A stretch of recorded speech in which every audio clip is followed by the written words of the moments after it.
I would like to read a few verses to you out of Ephesians 4, and I would like to share a few thoughts.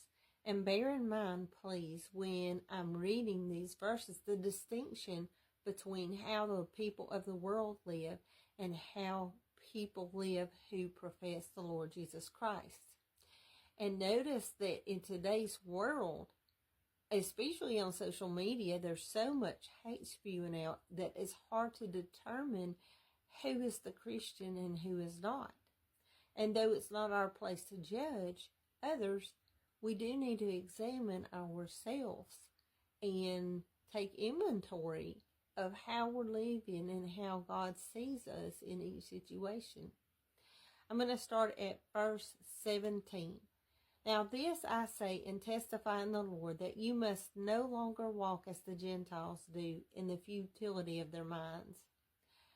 They are darkened in their understanding, alienated from the life of God because of the ignorance that is in them due to their hardness of heart.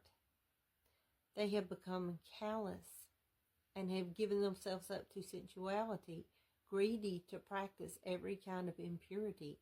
But that is not the way you learned Christ. Assuming that you have heard about him and were taught in him, as the truth is in Jesus, to put off your old self,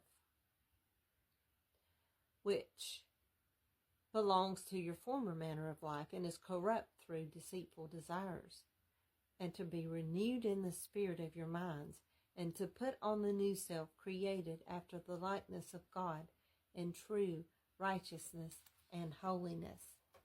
If you want others to believe you when you share the gospel, then you have to really believe.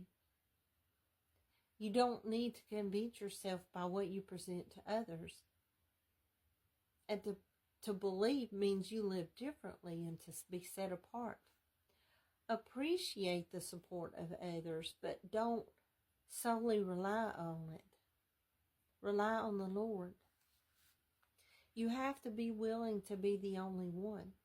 You have to be willing to say, though none go with me, still I will follow. When things in this world change forever, and it seems like a strange place, you need to sit with the Lord and ask the hard questions. Will I endure? Will I stand, or will I fall away, like so many I have noticed? Will God keep my heart protected, soft, and continue to mold it? Will I remain bold in the face of unbelief? Am I willing to be misunderstood? Am I willing to walk alone?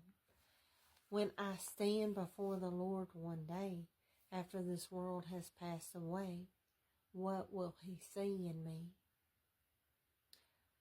Will he be pleased with how I've lived my life, the choices I've made, the words that I have spoken, and the way that I've reached others? Or will I be ashamed because I haven't obeyed? These are just things to think about, and that all of us need to look at ourselves as Christians and not be so quick to be looking at others and what this world is offering, because this world, as I said, will pass away. So, thank you for watching. Have a blessed day. It's all about Jesus.